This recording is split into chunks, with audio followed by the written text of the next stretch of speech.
අදත් ලෝක පාපන්දු ශූරතාව වෙනුවෙන් ප්‍රධාන තරඟ තුනක් පැවැත්වෙනවා. ඉතින් අපි මේ තරඟ තුන ගැන කතා කරන්න කලින් අද උදෑසන සහ ඊයේ රාත්‍රියේ පැවති තරඟ තුන පිළිබඳව පොඩ්ඩක් බලලා ඉමු. ඔව් ඊයේ පළවෙනි ගේම් එක England vs DR Congo game එක දෙකට එකක් විදිහට එංගලන්තය තමයි ජයග්‍රහණය කරේ. කොහොම වුණත් පළවෙනි විනාඩි 10 ඇතුළත DR කොංගෝ යාලගේ පළවෙනි ගෝලය වාර්තා කරා. ඊට පස්සේ ගෝල දෙකම එංගලන්තය වාර්තා කරේ අවසාන විනාඩි 25 විතර. මම හිතන්නේ පළවෙනි විනාඩි 60 විතර තුල කාලය තුල කොංගෝ කණ්ඩායම ඉතාම හොඳින් ක්‍රීඩා කරන විශාල පීඩනයක් ඉල්ල කරපු බවක් තමයි අපි දැක්කේ එංගලන්ත කණ්ඩායමට. නමුත් අවසාන මොහොතේ වුන්නේ ගෝල දෙකක් සමග ජයග්‍රහණය වාර්තා කිරීමට සමත් වුණා. ඔව් මේකදී ඇත්තටම මේ ගෝල් දෙකම වාර්තා කරන්නේ හැරි කේන්. විශේෂයෙන්ම ඌගේ දෙවෙනි ගෝල් එක මම හිතන්නේ මේ වර්ල්ඩ් කප් එකේ ගහපු හොඳම ගෝල් වලින් එකක්. ඒ කියන්නේ ගෝල් එක දිහා බලන්නේවත් නැතුව සම්පූර්ණ ඉන්ස්ටින්ක්ට්ස් වලින් ගහපු ගෝල් එකක් ඒක. මේකත් එක්ක දැන් හැරි කේනුත් මම හිතන්නේ ගෝල් 5කට ඇවිත් තියෙනවා. ගෝල් 5ක් වාර්තා කරලා තියෙනවා. අපි ඊයේ කතා වුණා එංගලන්තය අනිවාර්යයෙන්ම ජයග්‍රහණය කරන්න උත්සාහ කරයි. හැරි කේන් නැවත දක්ෂතාවකට පැමිණෙයි කියලා. ඉතින් මම හිතන්නේ ඒ වගේ මේ දේවල් සිද්ධ වුණා. ඔව් ඇත්තටම අපි කොංගෝ කණ්ඩායම කතා ගන්න ඕන ක්‍රීඩකයෙක් තමයි උන්ගේ ගෝල් කීපර් එම්පාසි කියන ක්‍රීඩකයා. අපි දැක්කා ඔහු අමාරු chances ගොඩක් සේව් කරා. නමුත් අවසානයේදී හැරි කේන් ඉතාමත් දක්ෂ ලෙස ගෝල් දෙකක් වාර්තා කරා. ඔව් මේකදී ඇත්තටම මේ ඊයේ දවස් පුරාවටම අපිට දකින්න හම්බෙච්ච දෙයක් තමයි මේ VAR වල ලෙජිටිමසි එක ගැන ප්‍රශ්නයක් ඇති වෙලා තියෙනවා. ඒ කියන්නේ දැන් මේ තරගයේත් අපි දැක්කා මේ හැරි කේන්ට පෙනල්ටි එකක් දෙන්න ඕනේ වගේ තමයි වැඩි ප්‍රේක්ෂකයන්ගේ සහ එක්ස්පර්ට්ස්ලාගේ මතයක් තියෙන්නේ. මේ වගේම සිදුවීම් දෙකක් ඊළඟ තරග දෙකේ තියෙනවා. අපි ඒකත් කතා කරමු. ඔව් ඊයේ දෙවැනි ගේම් එක බෙල්ජියම් vs සෙනගල් ගේම් එක 3-2 විදිහට බෙල්ජියම් තමයි ජයග්‍රහණය කරේ. ඒකත් ඉතාම කම්පිටිටිව් ගේම් එකක්. 2-2 විදිහට තමයි ස්කෝර් එක තිබ්බේ. විනාඩි 120 නුත් පස්සේ තමයි බෙල්ජියම යාලගේ තුන්වෙනි ගෝලය වාර්තා කරේ. ඒත් එක්කම ඒක තමයි වර්ල්ඩ් කප් මැච් එක පරක්කුම වෙලා ගහලා තියෙන ගෝල් එක විදිහට වාර්තා වෙන්නේ. අපි ඊයේ කතා වුණා ඔක බෙල්ජියම ජයග්‍රහණය කරත් අනිවාර්යයෙන්ම සෙනගල් කණ්ඩායම ඉතාම හොඳින් ක්‍රීඩා කරයි කියන එක. මම හිතනවා අවසාන මොහොතේ උන් පරාජයටපත් වුණත් උන් ඉතාම හොඳින් ක්‍රීඩා කරා. හොඳ තරගයක් ලබා දුන්න බෙල්ජියම් කණ්ඩායම. ඔව් අපි දැක්කා සෙනගල් කණ්ඩායම විසින් තමයි පළවෙනි ගෝල දෙක වාර්තා කරේ. ඊට පස්සේ දැඩි පීඩනයක් තිබ්බ බෙල්ජියම් කණ්ඩායමට. නමුත් අපි දැක්කා සීනියර් ප්ලේයර් කෙනෙක් වෙන රොමෙලු ලුකාකු ඇවිල්ලා ගෝල් එකක් 86 වෙනි විනාඩියේදී වාර්තා කරා. ඊට පස්සේ 89 වෙනි විනාඩියේදීත් බෙල්ජියමෙන් ගෝල් එකක් වාර්තා කරා. ඒ සමගත් තමයි එක්ස්ට්‍රා ටයිම් වලට ගියේ. නමුත් සෙනගල් ඉතාමත් හොඳින් ක්‍රීඩා කරා. ඔව් දැන් මේ තරගයේත් අපි දැක්කා මේ බෙල්ජියමට අවසාන මොහොතේ කියන්නේ විනාඩි 120 නුත් පස්සේ හම්බෙච්ච පෙනල්ටි එකකින් තමයි උන් ගෝල් එකක් වාර්තා කරේ.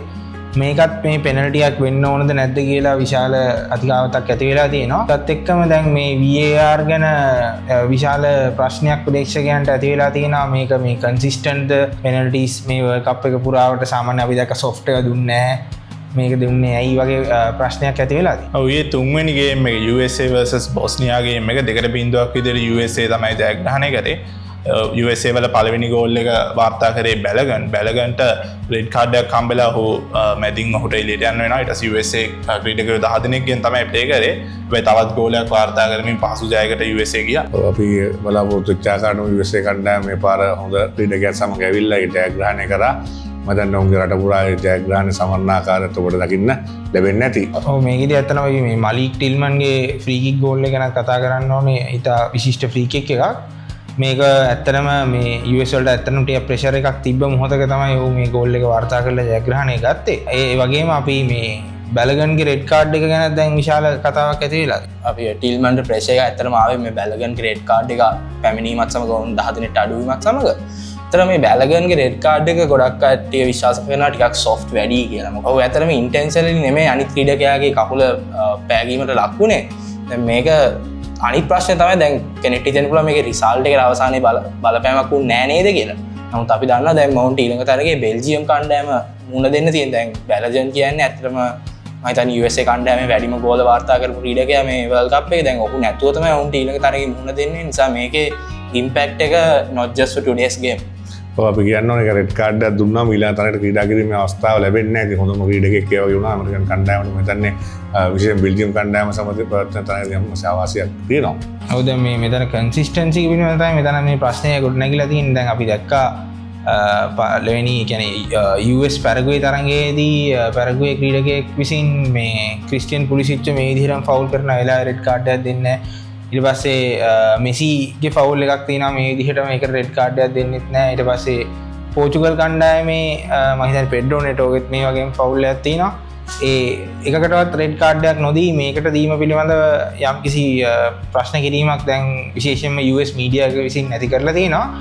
අපි කියන්නවනේ මේවා ඇත්තටම අපීල් කරන්න පුළුවන්. හැබැයි ප්‍රශ්නේ තියෙන්නේ මේකට යකර සබ්ජෙක්ටිව් කෝල් එකක් සහ VAR වලට ගිහිල්ලා ගත්ත කෝල් එකක් නිසා අපීල් කරාට මේ වගේ දෙයක් වෙනස් කරන්න සාමාන්‍ය FIFA කැමති නැහැ. ඒ නිසා ගොඩක් වෙලාවට මේ අපීල් කරා කියලා වෙනසක් වෙන්නේ නැති වෙයි. කන්සිස්ටන්සි ගැන කතා කරා මේ වර්ල්ඩ් කප් එක අපිට නිකන් ප්‍රේක්ෂකයන් වශයෙන් දැක්කම පේනවා ටිකක් ඇත්තටම සොෆ්ට් නැති කෝල්ස් තමයි ගොඩක් වෙලාට එන්නේ. ඒ කියන්නේ ෆවුල්ස් උනත් අපි කලින් නිකන් වෙනත් තරඟවල දකින්න තරම්ම කෝල් වෙන්නෙත් නැහැ. හැරි කේන් එක උනත් ඔහුට පෙනල්ටි ලැබුණෙත් නැහැ. නිසා මේක පොඩ්ඩක් සොෆ්ට් වැඩි කියලා තමයි මට හිතෙන්නේ. ඔව් දැන් මේකත් එක්ක මම හිතන්නේ බෙල්ජියම් කණ්ඩායමට හොඳ අවස්ථාවක් තියෙනවා. මොකද දැන් බෙල්ජියම සහ US තමයි ඊළඟ වටේදී තරඟ වදින්නේ.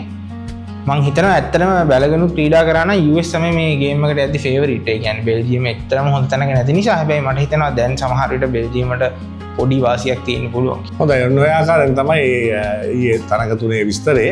ඉතින් ඔබත් සමහර තරඟ නරඹන්නේ නැති. අපි අද තරඟ පිළිබඳව කතා කරන්න කලින් අපි මේ ලෝක කුසලානය ඉතිහාසය පිළිබඳව පොඩි කරුණු ටිකක් බලලා ඉමු. වර්ල්ඩ් කප් එක 1930 දී තමයි පළවෙනි වතාවට ප්ලේ කරන්නේ. 1930 වර්ල්ඩ් කප් එක ප්ලේ කරන්නේ උරුගුවේ වල, දකුණු ඇමරිකාවේ උරුගුවේ වල තමයි ප්ලේ කරන්නේ. ඒ වර්ල්ඩ් කප් එක ජයග්‍රහණය කරෙත් උරුගුවේමයි. 4-2 විදිහට ආජන්ටිනාව පරාජය කරමින් තමයි මේ වර්ල්ඩ් කප් එක උරුගුවේ ෆයිනල් එකේදී ජයග්‍රහණය කරන්නේ.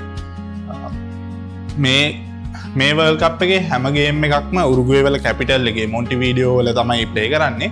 මේ වර්ල්ඩ් කප් එකට ටීම්ස් 13ක් පාර්ටිසිපේට් කරලා තිනවා. මීට වඩා ටීම්ස් පාර්ටිසිපේට් කරන්න නියමිතව තිබිලා තිනවා. හැබැයි ඒ කාලේ ට්‍රැවලින් ඉෂුස් එක්ක, ඒ කියන්නේ ෂිප්ස් වල තමයි එන්න ඕනේ. ඒවත් ඉෂුස් එක්ක ගොඩක් යුරෝපියන් ටීම්ස් වල සහ ඊජිප්තුව වගේ රටවල් වලට එන්න බැරි වෙලා තියෙනවා මේ වර්ල්ඩ් කප් එකට. අපි කලින් දවසකත් ඊජිප්තුවට එන්න බැරි වෙච්ච කතාව ගැන පොඩ්ඩක් කතා කරා. ඒ වගේම US තමයි මේ වර්ල්ඩ් කප් එකේ 3 වෙනි ස්ථානයෙන් ඉවර කරලා තියෙන්නේ. US වල හොඳම පර්ෆෝමන්ස් එක අද වෙනකන් මේ 1930 පර්ෆෝමන්ස් එක තමයි ගණන් කරන්නේ.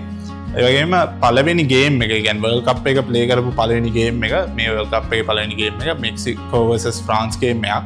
ඒක 4-2 විදිහට ප්‍රංශය තමයි ජයග්‍රහණය කරලා තියෙන්නේ. ප්‍රංශයේ ලුසියන් ලෝරන් තමයි පළවෙනි ගෝලය, වර්ල්ඩ් කප් එක පළවෙනි ගෝලය වාර්තා කරලා තියෙන්නේ ලුසියන් ලෝරන්. ඒතර අපි කිව්වා වගේ 1930 වර්ල්ඩ් කප් එකේ ටීම්ස් 13යි ප්ලේ කරලා තියෙන්නේ. 1982 වෙනකොට ඒක ටීම්ස් 24 දක්වා වැඩි වෙලා තියෙනවා. ඊට පස්සේ 1998 වෙනකොට ඒක ටීම්ස් 32ක්. 2022 දක්වා තිබ්බ ෆෝමැට් එක තමයි ටීම්ස් 32 ෆෝමැට් එක. ඊට පස්සේ මේ අවුරුද්දේ තමයි අලුත් ෆෝමැට් එකක් හඳුන්වා දුන්නේ ටීම්ස් 48ක ෆෝමැට් එක. එතකොට 1930 ඉඳන් 2022 වෙනකන් වර්ල්ඩ් කප්ස් 22ක් ප්ලේ කරලා තියෙනවා. එතකොට මේ 26 පැවැත්වෙන්නේ 23 වෙනි වර්ල්ඩ් කප් එක. වර්ල්ඩ් කප්ස් 22ක් වෙන්නේ වර්ල්ඩ් කප්ස් දෙකක් ප්ලේ කරන්න බැරි වෙච්ච නිසා 1942 සහ 1946 වර්ල්ඩ් කප්ස් දෙක ප්ලේ කරලා නැහැ. ඒකට හේතුව ඒ කාලේ පැවතිච්ච යුද්ධමය වාතාවරණය, ලෝක යුද්ධය, දෙවන ලෝක යුද්ධය නිසා. කොහොම හරි මේ වර්ල්ඩ් කප්ස් 22කින් පහක්ම ජයග්‍රහණය කරලා තියෙන්නේ බ්‍රසීල කණ්ඩායම. බ්‍රසීලය තමයි එතකොට වැඩිම වර්ල්ඩ් කප්ස් දීලා තියෙන කණ්ඩායම. ඒ වගේම ජර්මනි සහ ඉතාලිය වර්ල්ඩ් කප්ස් 4 ගානේ ජයග්‍රහණය කරලා තියෙනවා. ආජන්ටීනාවත් වර්ල්ඩ් කප්ස් 3ක් ජයග්‍රහණය කරලා තියෙනවා. ඔවුන් තමයි අවසාන වර්ල්ඩ් කප් එක 2022 වර්ල්ඩ් කප් එක ජයග්‍රහණය කරේ. ඒතකොට ඩිෆෙන්ඩිං චැම්පියන්ස්ලා ආජන්ටීනාව.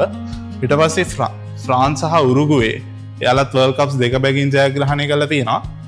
ඉංග්ලන්ඩ් 1966 සහ ස්පාඤ්ඤ 2010 ඔවුනුත් වර්ල්ඩ් කප්ස් එක බැගින් ජයග්‍රහණය කරලා තියෙනවා. මේ ටීම්ස් 8 විතරයි වර්ල්ඩ් කප්ස් අද වෙනකන් ජයග්‍රහණය කරලා තියෙන්නේ. මේ ටීම්ස් 8ම යුරෝපයේ සහ දකුණු ඇමරිකාවේ ටීම්ස්. මේ මහද්වීප දෙකෙන් පිටත එක මහද්වීපයකවත් කණ්ඩායමක් මේ වෙනකම් වර්ල්ඩ් කප් එක ජයග්‍රහණය කරලා නැහැ. දැන් අපි වර්ල්ඩ් කප් වල වෙච්ච විශේෂ සිදුවීම් කිහිපයක් ගැනත් කතා කරමු.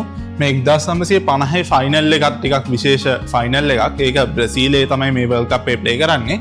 මේ ෆයිනල් එක ප්ලේ කරන්නේ මරකානා කියන බ්‍රසීලයේ මරකානා කියන ස්ටේඩියම් එකේ තමයි මේ ෆයිනල් එක ප්ලේ කරලා තියෙන්නේ. මේ ගේම් එකට තමයි අද වෙනකන් වැඩිම ඇටෙන්ඩන්ස් එකක් තියෙන ගේම් එක. ඔයාලට පේන ඇති මෙතන 1,73,000කට වඩා ප්‍රේක්ෂක ප්‍රමාණයක් මේ ගේම් එක ලයිව් බලලා තියෙනවා. මේ ගේම එක කොහමද උරුගුවේ vs බ්‍රසීල් ෆයිනල් එකක්. උරුගුවේ 2-1 විදියට උරුගුවේ තමයි ජයග්‍රහණය ගන්නේ. ඒ කියන්නේ උරුගුවේ 1930 දී පළවෙනි වර්ල්ඩ් කප් එක ජයග්‍රහණය කරා. ඊට පස්සේ 1950 දී මේ වර්ල්ඩ් කප් එකත් උරුගුවේ තමයි ජයග්‍රහණය කරලා තියෙන්නේ.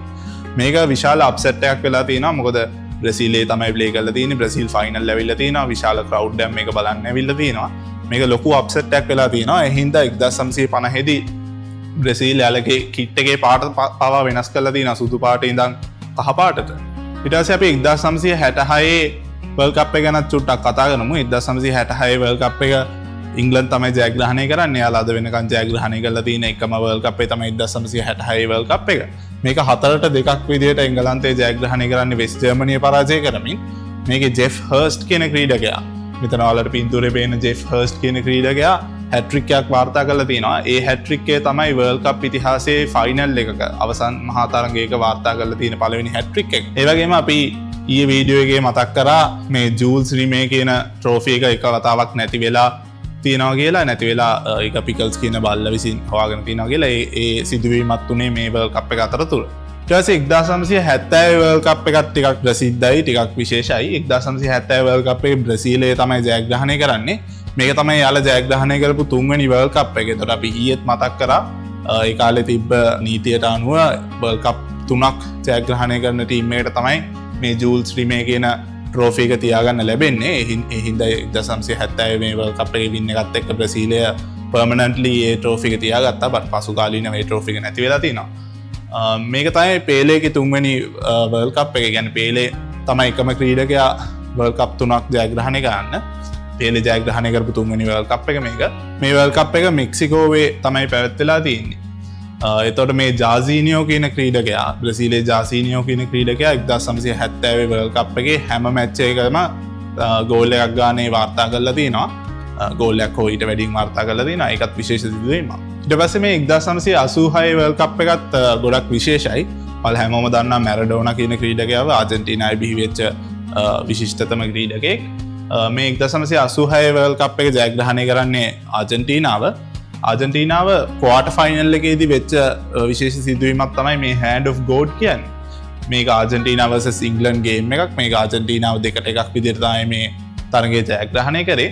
මේ හෑන්ඩ් ඔෆ් ගෝඩ් කියන අවස්ථාවත් වෙන්නේ පළවෙනි ගෝල් එක, ආජන්ටිනාවේ පළවෙනි ගෝල් එක මැරඩෝනා විසින් එක අතින් තමයි ඒ ගෝල් එක ස්කෝර් කරලා තියෙන්නේ. බට් ඒ කාලේ තිබ්බ තාක්ෂණයත් එක්ක ඒ ගෝල් එක අවලංගු කරලා නැහැ. කොහොම හරි ඊට මිනිත්තු කිහිපයකටම පසුව මැරඩෝනා විසින්ම තවත් ගෝලයක් වාර්තා කරලා තිනවා. ඒක තමයි goal of the century විදියට හැඳින්වෙන්නේ. මොකද ඒක ඊටාම විශේෂ ගෝලයක්. ඒක ඊටාම අපහසු ගෝලයක්. crucial moment එකදී ගහපු ගෝලයක් ඉඳලා ඒක තමයි goal of the century විදියට හැඳින්වෙන්නේ. මේ quarter final එක 2-1 විදියට ආජන්ටිනාව ජයග්‍රහණය කරන්නේ මේ hand of god කියන ගෝල් එකේ උදව්වෙන්. ඒ හින්දා ඒක අද වෙනකන් ටිකක් controversial.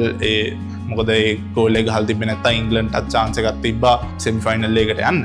ඊට පස්සේ අපි මේ දවස් ටිකේම කතා වෙන දෙයක් තමයි penalties කියන්නේ. අපි penalty shootouts කිහිපයක්ම දැක්කා මේ World Cup එකෙත් පහුගිය matches කිහිපේ.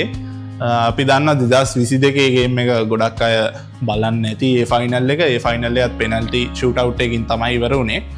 full time වෙනකොට. ඒ කියන්නේ විනාඩි 90ට අමතරව ලැබෙන විනාඩි 30නුත් පස්සේ 3-3ක් විදිහට ආජන්ටිනාව සහ ෆ්‍රාන්ස් ටයි වෙලා තමයි තිබ්බේ. ඊට පස්සේ penalty shootout එකට ගිහිල්ලා 4-2ක් විදිහට ආජන්ටිනාව තමයි මේ World Cup එක ජයග්‍රහණය කරේ. කොහමද මේ penalty shootout එකකින් ජයග්‍රහණය කරපු පළවෙනි World Cup එක, කියන්නේ පළවෙනි ෆයිනල් එක 1994 බ්‍රසීල් vs ඉටලි ගේම් එක. ඒක කිසිදු ගෝලයක් වාර්තා වෙලා නැහැ ෆුල් ටයිම් වෙනකොට. ඒ හින්දා penalty shootout එකකට ගිහිල්ලා 3-2ක් විදිහට බ්‍රසීල් ජයග්‍රහණය කරලා තියෙනවා. ඒ වගේම තමයි 2006 ඉතාලියයි ප්‍රංශයයි අතර පැවතිච්ච ෆයිනල් එකක් 1-1 විදිහට ටයි වෙලා තිනකොට penalty shootout එකට ගිහිල්ලා 5-3ක් විදිහට ඉතාලිය යාලගේ අවසාන World Cup එක තමයි 2006 දී යාලා ජයග්‍රහණය කරේ. ඒක ජයග්‍රහණය කරන්නේ penalty shootout එකකින්. මේ ෆයිනල් එකේ තවත් විශේෂ සිදුවීමක් තමයි සිනඩින් සිඩාන්ගේ රෙඩ් කාඩ් එක. අපි ඒක ගැනත් කතා කරා මීට වීඩියෝ කීපයකට කලින්. ඊට පස්සේ 2014 World Cup එක ගැන කතා කරනවා නම් ඒකත් බ්‍රසීලයේ තමයි පැවැත්වුනේ. ඒකේ විශේෂ සිදුවීමක් වුණා සෙමි ෆයිනල් එකේදී 7-1 විදිහට ජර්මනිය විශාල ජයග්‍රහණයකට ගියා. මේක කවුරුත් හිතපු නැති සිදුවීමක්. මොකද බ්‍රසීලයේ හොස්ට් නේෂන් එක යාලා ඒ වෙනකොට ඉතාම හොඳින් ප්ලේ කරගෙන ආපු නේෂන් එකක්. 7-1 විදිහට පරදී කියලා කවුරුත් හිතපු නැති අවස්ථාවක ලොකු පරාජයකට ගියා. මේ ගෝල්ස් 7-5ක්ම පළවෙනි විනාඩි 29 ඇතුළත තමයි ජර්මනිය වාර්තා කරේ. මේ ගෝල්ස් 7-1 තමයි ක්ලෝසගේ අවසාන ගෝල් එකත් 16 වෙනි ගෝල් එක මෙසියේ රෙකෝඩ් එක බ්‍රේක් කරනකම් ක්ලෝස තමයි වර්ල්ඩ් කප් එක වැඩියම ගෝල්ස් වාර්තා කරලා තිබ්බ ක්‍රීඩකයා. කොහොම හරි මේ වර්ල්ඩ් කප් මේ සෙමි ෆයිනල් එකෙන් පස්සේ ආජන්ටීනාවත් එක්ක පැවැත්වෙච්ච ෆයිනල් එකේදී ජර්මනී ජයග්‍රහණය කරලා 2014 වර්ල්ඩ් කප් එක ජර්මනී සතු කරගත්තා. ඊට පස්සේ අපි අනිවාර්යයෙන්ම කතා කරන්න ඕන අවසාන අන්තිමට පැවතිච්ච වර්ල්ඩ් කප් එක ගැන 2022 පැවතිච්ච වර්ල්ඩ් කප් එක. මේක නම් ගොඩක් අය බලපු වර්ල්ඩ් කප් එකක් වෙන්න ඇති. මේක කටාර් වල තමයි පැවතුනේ. මේක තමයි මිඩල් ඊස්ට් වල පැවතිච්ච පළවෙනි වර්ල්ඩ් කප් එක. ඒ වගේම මේක තමයි නොවැම්බර් ඩිසෙම්බර් කියන කාලය තුල පැවතිච්ච පළවෙනි වර්ල්ඩ් කප් එක. මොකද අපි දන්නවා යුරෝපයේ වින්ටර් එක තමයි නොවැම්බර් ඩිසෙම්බර් වල තියෙන්නේ. හින්දා වර්ල්ඩ් කප්ස් ඒ කාලේ කවදාවත් ප්ලේ කරලා නැහැ. හින්දා එතනත් විශේෂත්වයක් තියෙනවා. ඒ වගේම මේ ගේම් එක අපි කලින් කිව්වා වගේ 3-3ක් විදියට ඩ්‍රෝ එකකට ගිහිල්ලා ඊට පස්සේ පෙනල්ටිස් වලින් තමයි ආජන්ටිනාව ජයග්‍රහණය කරේ. හැබැයි තව විශේෂ තීන්දුවීමක් තමයි ප්‍රංශයේ එම්බාපේ මේ ෆයිනල් එකේදී හැට්‍රික් එකක් වාර්තා කරනවා. ඒ හැට්‍රික් එකත් එක්ක තමයි යාලට පෙනල්ටි ෂූට් අවුට් එකකට යන්න ලැබෙන්නේ. ඒකත් විශේෂ සිදුවීමක්. හැබැයි අවසනාවන්ත විදියට එම්බාපේට තමගේ කණ්ඩායම ජයග්‍රහණය කරාගෙන යන්න බැරි වුණා. හැබැයි යාගේ පර්ෆෝමන්ස් එක අපි අගය කරන්න ඕන. එයාගේම තව එක විශේෂ සිදුවීමක් තමයි මොරොක්කෝ තමයි වර්ල්ඩ් කප් එක සෙමි ෆයිනල් එකකට ගියපු පළවෙනි අප්‍රිකානු කණ්ඩායම. ඒ සිදුවීමත් උනේ මේ 2022 වර්ල්ඩ් කප් එකේ. ඊට පස්සේ 2026 මේ අවුරුද්දේ වර්ල්ඩ් කප් එක ගැන අපි මේ වීඩියෝ සීරීස් එකේ නිතරම කතා වෙන වර්ල්ඩ් කප් එක මේක. මේක ගැනත් මම අද පොඩි විස්තරයක් කියන්නම්. මේ වර්ල්ඩ් කප් එකේ ටීම්ස් 48ක් ක්‍රීඩා කරනවා. ඒත් එක මේක තමයි වැඩිම ටීම්ස් ප්‍රමාණයක් ප්ලේ කරපු වර්ල්ඩ් කප් එක. මේ ටීම්ස් 48 මැචස් 104ක් ප්ලේ කරනවා. කියන්නේ ඔක්කොම ගේම්ස් ගෲප් ස්ටේජ් එක සහ නොකවුට් ස්ටේජ් එකේ ඔක්කොම ගේම්ස් වල එකතු 104ක්. හොස්ට් කන්ට්‍රීස් 3ක්, හොස්ට් සිටීස් 16ක්. මේ ගැන අපි පළවෙනි වීඩියෝ එකේම කතා කරා. හොස්ට් කන්ට්‍රීස් 3 තමයි US, කැනඩා, මෙක්සිකෝ. රටවල් 3ක් එකතු වෙලා හොස්ට් කරන පළවෙනි වර්ල්ඩ් කප් එක තමයි මේක. ඒ වගේම අපි මතක් කරන්න ඕන මේ වර්ල්ඩ් කප් එකේ ෆයිනල් එක පැවැත්වෙන්න නියමිත වෙලා තියෙන්නේ මේ නිව්යෝර්ක්, නිව් ජර්සි වල තියෙන MetLife කියන ස්ටේඩියම් එක. කොහොම හරි අපි බලමු 2026 වර්ල්ඩ් කප් එක කවුද ජයග්‍රහණය කරන්න කියලා. ඔයාලගේ ප්‍රෙඩික්ෂන්ස් ඔයාලට කමෙන්ට්ස් වල දාන්නත් පුළුවන්. ඒ වගේම අපි පොඩි ගේම් එකකුත් හදලා තිනවා. ඔයාලට මේ ගේම් එක තාම ප්ලේ කිරීමේ අවස්ථාව තියෙනවා. round of 32 ඉවර වෙනකන් අපි ගේම් එක ඕපන් කරලා තිනවා. round of 32 වලින් පස්සේ අපි මේ ගේම් එකේ ලීඩර් බෝඩ් එකකුත් රිලීස් කරන්න බලාපොරොත්තු වෙමින් ඉන්නවා. හින්දා මම හිතනවා ඔයාලා හැමෝම මේ ගේම් එක ප්ලේ කරයි කියලා. හොඳයි අපි ඊළඟ දවසකදී තවත් මේ වගේ කරුණු ටිකක් ඔබත් සමග බෙදා හදා ගන්න බලාපොරොත්තු වෙනවා. එහෙනම් අපි ඉක්මනින් අද පැවැත්වෙන තරඟ තුන කොයි වෙලාවටද කොහෙද කවුද තරඟ කරන්නේ කියලා බලමු. ඔව් අද පළවෙනි ගේම් එක ලංකාවේ වෙලාවෙන් රෑ 12:00ට තමයි පැවැත්වෙන්නේ. ස්පේන් vs ඕස්ට්‍රියා ගේම් එකක් මේක. ඒක ලොස් ඇන්ජලිස් වල තමයි ප්ලේ කරන්නේ. ස්පාඤ්ඤ කණ්ඩායමට අනිවාර්යෙන්ම ලොකු පිටිනක් තියෙනවා. උන් මේක තරඟාවලියට ආවේ ප්‍රමුඛයන් වශයෙන්. ඒ නිසා උන් අනිවාර්යෙන්ම මේ ජයග්‍රහණය කරන්න ක්‍රීඩා කරයි කියලා මම හිතනවා. ඔව් අපි ඇත්තටම දැක්කා ඕස්ට්‍රියාව ආජන්ටිනා තරගෙත් හොඳ ගේම් එකක් දුන්නා. උන් 2-0ක් පැරදුනත් දැක්ක දෙවෙනි ගෝලෙත් ඉතාමත් පසුව තමයි වාර්තා වුනේ. ඒ නිසා මම හිතනවා ඕස්ට්‍රියාව යම්කිසි ෆයිට් එකක් දෙයි. මම හිතන්නේ ස්පාඤ්ඤය එක ගෝලයකින් වගේ මේ තරගය ජයග්‍රහණය කරයි. අපි දිගටම දැකපු දෙයක් තමයි ස්පාඤ්ඤය ලොකු වින්ස් වලට ගියේ නැහැ. ගෝල් ඩිෆරන්ස් එක පොඩි ප්‍රමාණවල වලින් තමයි ස්පාඤ්ඤය දිගටම ජයග්‍රහණය කරේ. ඔව් මම හිතන්නේ ස්පාඤ්ඤය 2010 දිත් මේ විදිහටම තමයි වර්ල්ඩ් කප් එකේ දිනලා තියෙන්නේ හැම වෙලාවෙම පොඩි ගෝල් ඩිෆරන්ස් එකකින්. හැබැයි මං හිතන්නේ ස්පාඤ්ඤ කණ්ඩායමේ ප්‍රේක්ෂකයන් එච්චරම සතුටුදායක තත්ත්වයක නෑ මේ වෙද්දී පර්ෆෝමන්ස් එක දිහා බැලුවම. ඒ නිසා අපි බලමු අද සමහරට ලමීන් යමාල් සහ වෙර්සබාල් අතර කනෙක්ෂන් එක හොඳ වුණොත් සමහරට ගෝල් කීපයක් එන්නත් පුළුවන්. ඊට පස්සේ දෙවෙනි ගේම් එක පෝර්චුගල් vs ක්‍රොේෂියා ගේම් එකක්. ඒක ලංකාවේ වෙලාවෙන් පාන්දර 4:00ට තමයි පැවැත්වෙන්නේ. මේක කැනඩාවල ටොරොන්ටෝ වල තමයි ප්ලේ කරන්නේ. අපි දන්නවා පෝර්චුගල් සහ ක්‍රොේෂියා කියන්නේ දෙකම ටිකක් ස්ට්‍රෝං ටීම්ස් දෙකක්. ඒ හින්දා අපි දන්නවා මේ ගේම් එක තමයි අද most competitive ගේම් එක කියලා. අනිවාර්යෙන් පෘතුගාලයෙන් ලොකු පීඩනයක් තියෙනවා. උන් මේක ජයග්‍රහණය කරන්න පොරිම උත්සාහය දරන්න වෙනවා. උන්ට ඉතාම හොඳ කණ්ඩායම් දෙයක්. මම හිතනවා ඔබ බලනවා නම් මම හිතන්නේ තියෙන තරඟ වලින් ඉතාම තරංකාරී තරගයක් බවට පත්වීමේ වඩාත් ඉඩකඩ තියෙන තරගය මේ තරගය. ඔව් ඇත්තටම මේ කණ්ඩායම් දෙකම දක්ෂ කණ්ඩායම් වුණාට උන් දෙකොල්ලම ගෲප් ස්ටේජ් එකේ පොඩ්ඩක් ස්ට්‍රගල් කරලා තමයි ක්වොලිෆිකේෂන් වරම් ලැබුවේ. ඒ නිසා මේ කණ්ඩායම් දෙකට දැන් විශාල පීඩනයක් මම දන්නේ දෙපැත්තෙම ප්‍රේක්ෂකයන්ගෙන් තියෙනවා. මේ තරගයේ පොඩි ස්ටේට්මන්ට් පින් එකකට වගේ යන්න ඕනේ උන් ජයග්‍රහණය කරනවා නම් විශේෂයෙන් පෘතුගාලය. එනිසා දැඩි පීඩනයක් තියෙන තරගයක්. ඔව්ස් පැත්තෙන් බැලුවම පෘතුගාලය තමයි ඉදිරියෙන් ඉන්නේ. මම හිතන්නේ 100ට නිකන් 65 70 අතර වගේ ප්‍රමාණයක. හැබැයි අනිවාර්යයෙන්ම ක්‍රොේෂියාවෙන් විශාල තර්ජනයක් එල්ල වේවි. ඒ වගේම අපි දන්නවා දැන් රොනාල්ඩෝ සහ මොඩ්රිච් කියන දෙන්නම අවුරුදු 40ට වැඩි ක්‍රීඩකයන්. ඒ නිසා ඔවුන් දෙදෙනාගේම අවසාන ඒ කියන්නේ ඔවුන් දෙදෙනාගෙන් පරදින කෙනාගේ අවසාන ඉන්ටර්නැෂනල් ගේම් එක බවට මේ තරඟේ පත් වෙන්න තමයි වැඩි අවස්ථාවක් තියෙන්නේ. ඒකම අපි පොඩ්ඩක් කියලෙමු. මේ දැන් මේ ගොඩක් වෙලාවට තරඟයක් පෙනල්ටිස් වලට ගියාම අත්‍තරම කවුද දිනන්නේ කියන හරිය අවිනිශ්චිතයි. සමහර අය අහලා තියෙනවා දැන් මේ පෙනල්ටි ගහලා මේක කොහොමද ඉවර වෙන්නේ කියලා. කියන්නේ දැන් මේක කොයි ආකාරයටද මේ පෙනල්ටිස් ක්‍රියාත්මක වෙන්නේ කියලා. ඔව් ඇත්තටම පෙනල්ටිස් අපි දන්නා කණ්ඩායම් දෙකට මුලින් 5 බැගින් තමයි හම්බෙන්නේ. මේ 5 ගිහිල්ලා දැන් සමානව මොකද වෙන්නේ? අපි දැක්ක ජර්මනියේ තරඟෙදී මේක සමාන වුණා පළවෙනි 5 වාර්තා කරපු පෙනල්ටිස් ප්‍රමාණය. ඊට පස්සේ අපි දැක්ක සඩන් ඩෙත් එකට ගියා. ඒ කියන්නේ එක බැගින් තමයි කණ්ඩායම් දෙකටම ලැබෙන්නේ. ඒතකොට ඒකත් සමානවත් එහෙම දිගටම මේක යනවා. දැන් අපි දන්නවා මේකේ ප්ලේයර්ස්ලා ඉන්නේ ටීම් එකට 11යි. දැන් 11 වෙනි එකෙන් පස්සේ මොකද වෙන්නේ? එතකොට නැවත වතාවක් ආයෙ අර විදිහටම සයිකල් එකක් රිපීට් වෙනවා. ඔව් ඒ වගේම මතක් කරන්න ඕන පෙනල්ටි ෂූට් අවුට් එකදී එලීන ක්‍රීඩකයෝ ගෙනල්ලා ප්ලේ කරන්න බෑ. එතකොට ෆුල් ටයිම් වලදී ප්ලේ කර හිටපු 11 දෙනා තමයි මේ පෙනල්ටි ෂූට් අවුට් එකේදී ප්ලේ කරන්න ඕන. කියන්නේ ගෝල් කීපර් කීපරට අවස්ථාවක් ලැබෙනවා 11 දෙනාම ප්ලේ කරොත්. ඒ අවසාන අවස්ථාව උඩට ලැබෙන්නේ. ඒක උන්ගේ කැමැත්ත මත. මෙතන තියෙන ඉතා වැදගත් දෙයක් තමයි දැන් අපි අද තරඟය ගැන ගත්තොත් දැන් අපි හිතමු අද නිකන් පෘතුගාල ක්‍රොේෂියා තරඟේ පෙනල්ටිස් වලට ගියා කියලා. දැන් රොනාල්ඩෝ සහ මොඩ්රිච් දෙන්නාම ටිකක් වයස ක්‍රීඩකයන් වුණොත් අපි දන්නවා ඔවුන් දෙදෙනාටම පෙනල්ටිස් ගැනීමේ හැකියාවක් තියෙනවා. හැබැයි ඔවුන්ට විනාඩි 120 ක්‍රීඩා කරන්න බැරුව ඔවුන් සබ් අවුට් වුණොත් ඔවුන්ට පෙනල්ටි එකට ආයෙ එන්න බෑ. ඒකට මෙතන පොඩි චැලෙන්ජ් එකක් අනිවාර්යෙන් තියෙනවා මේ නොකවුට් ගේම් එකක කෝච් කෙනෙක් කොහොමද සබ්ස්ටිටියුෂන්ස් යූස් කරන්න කියලා විශේෂයෙන්ම පෙනල්ටිස් යෑමේ අවධානයක් තියෙන තරම්. ඒතර ඒකට සමහර විට රොනාල්ඩෝ ආරම්භයේ සහභාගී වෙන්නත් ඉඩ තියෙනවා නේ. අපි හිතන්නේ එහෙම කරයි කියලා. මොකද මම හිතන්නේ කිසිදු කණ්ඩායමක් පෙනල්ටිස් වලට යයි කියන බලාපොරොත්තුවෙන් ස්ටාර්ටිං 11 එක හදනවා කියලා. අපි දකින්න දෙයක් තමයි එක්ස්ට්‍රා ටයිම් එකේදී ගොඩක් වෙලාවට යාලා සබ් කරනවා පෙනල්ටිස් වලින් හොඳට ක්‍රීඩා කරන පෙනල්ටිස් වල හොඳට ක්‍රීඩා කරන ක්‍රීඩකයෝ. ඔව් අපි බලමු කොයි ආකාරයෙන් මේ දේවල් සිද්ධ වෙයිද කියලා. ඊට පස්සේ තුන්වෙනි ගේම් එක ස්විට්සර්ලන්ඩ් vs ඇල්ජීරියා ගේම් එක. ඒක ලංකාවේ වෙලාවෙන් හෙට උදේ 8:00ට තමයි පැවැත්වෙන්නේ. මේක බැංකුව වල කැනඩාවේ බැංකුව වල තමයි ප්ලේ කරන්නේ. ස්විට්සර්ලන්ත සහ ඇල්ජීරියාව කණ්ඩායම් දෙක ගත්තම වඩා වැඩි වාසියක් කාට තියෙයි කියලාද හිතන්න පුළුවන්. ස්විට්සර්ලන්තයට මම හිතන්නේ වැඩි වාසියක් තියෙනවා. හැබැයි ඇල්ජීරියාවත් අපි දැක්කා හොඳින් ක්‍රීඩා කරනවා විශේෂයෙන්ම රියාඩ් මහරෙස්.